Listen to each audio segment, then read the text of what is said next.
not squeeze my hands together. All right, so now we're going to talk about balancing a check register.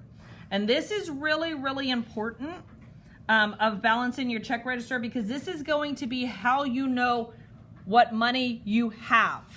Because sometimes, especially when it comes to writing a check, when you write a check, it doesn't immediately come out of your account. So if I wrote a check to Madison for $20 and I gave it to her, the bank has no idea that I wrote that check, do they?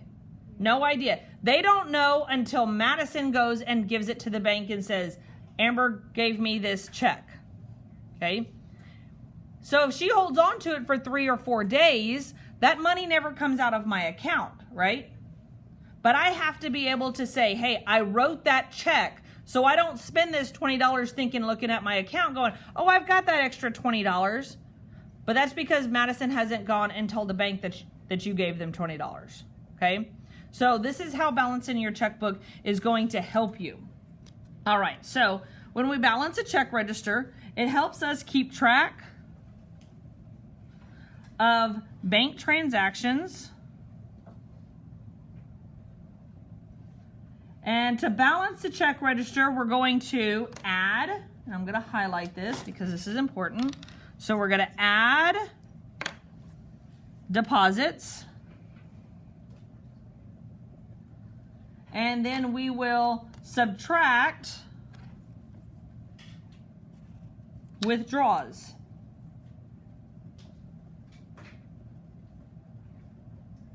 Withdrawals and debits. We could also subtract transfers, but this one I'm going to put an asterisk by because that's a little bit different with transfers. All right, so here's some keywords that we need to know. What a transaction is. A transaction is simply what's being done. So it could be a deposit, it could be a transfer, it could be a withdrawal, it could be a debit. All those are types of transactions. We could even do a ATM. That's a type of transaction also. Usually that's called a withdrawal. A deposit is money going in account. So money going in, and I'm going to put a little positive here because that means that I'm going to be adding. Anytime I make a deposit into my account, that's going to be adding money to my account balance.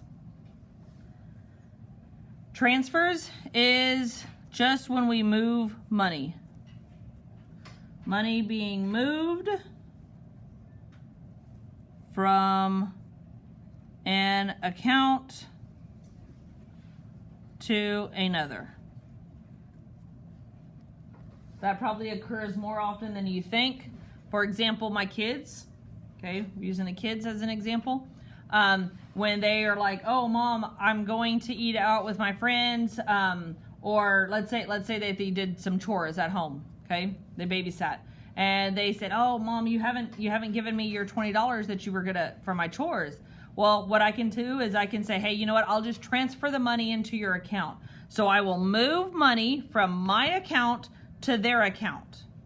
Okay, that's what a transfer is. Or vice versa. They owe me money, so they have to transfer from their account to mine. That's just moving money from one account to another. Yes? Wouldn't it just be your money though? If you put money in their account? Or is it like their money? It's their money.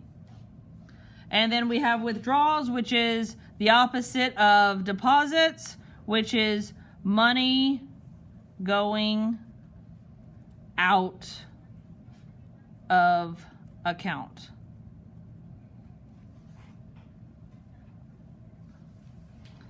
All right, so let's look at what a check register looks like.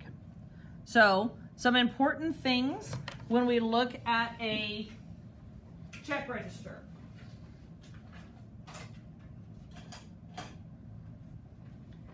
Some very important things. We've got a date. That's the date that transaction occurred. Whether it was me writing that check on 4/8 to Madison, I will write 4/8. Oh, the date that occurs. Okay. The transaction type. This is also could be called the description.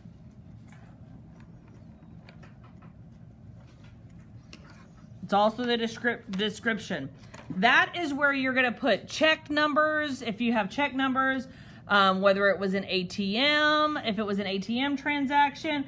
Here you're going to put as much information as possible, okay? Meaning deposit from loan or transfer from mom, whatever the case may be, this is where your description is going to go.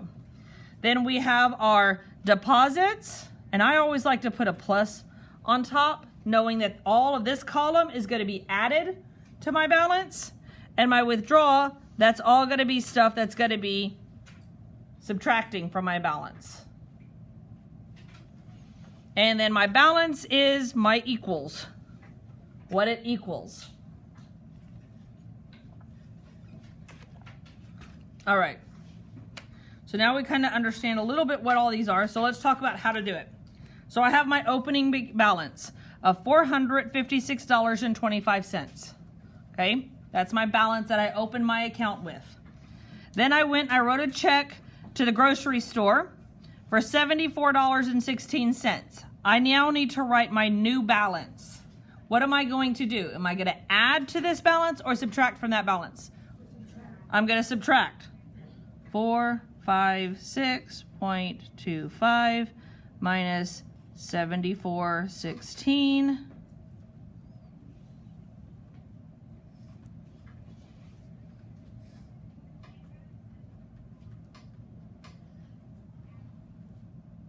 So what is my new balance? So I'm going to write it $382.09. That is my balance. That's how much I have after that check.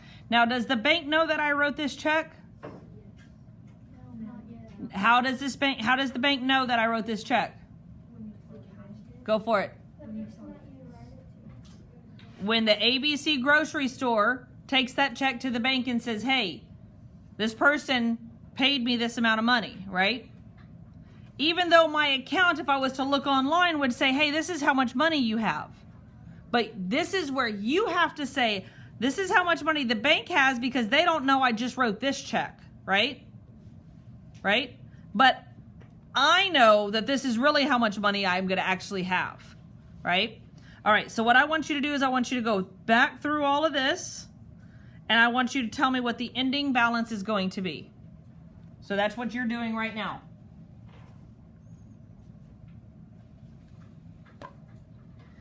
If you're watching online, I'm going to quietly go through these because my students are working them out. You can pause the video so that you can work them out, but I am going to be putting the answers on here. So y'all continue working, and I'm going to continue working.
What's nice about this is, as an adult, when you have your own checking account, Am I gonna have to do all the math off there, or could I just use a calculator? Calculator.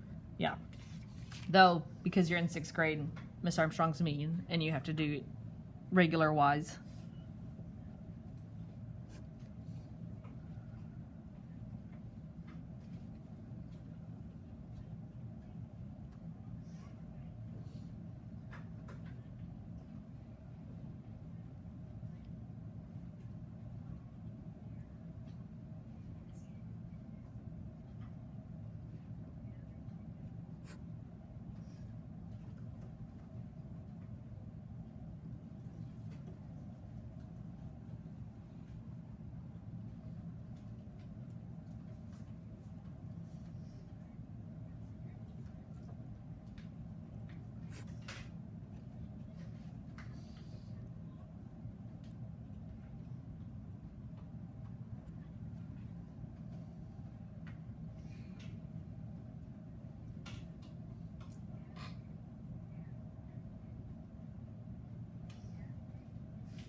All right.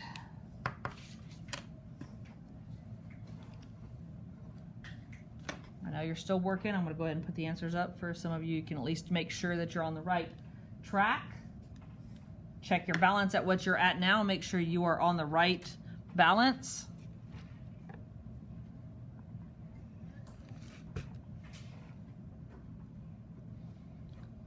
Because being off even by 1 cent could make or break that with that overdraft, right?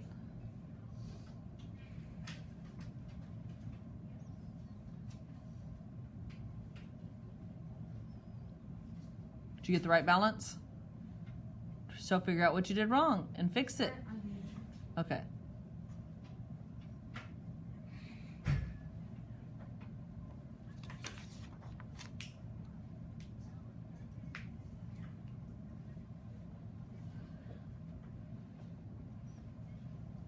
All right, all right. Do it?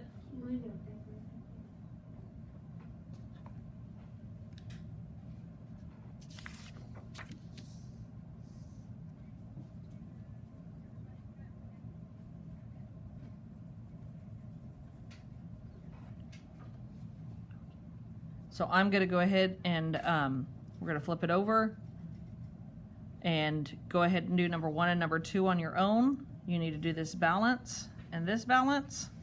Go ahead and pause the video so that you can work these 2 out, and then unpause it when you are done and you can check your answers. So go and do it, but pause the video, then do it, and then come back and then push play so that you can see the answers.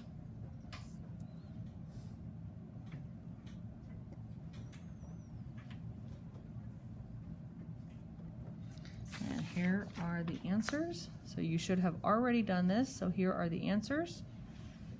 Check to make sure that you got the right answers, and then you can glue this into your journal.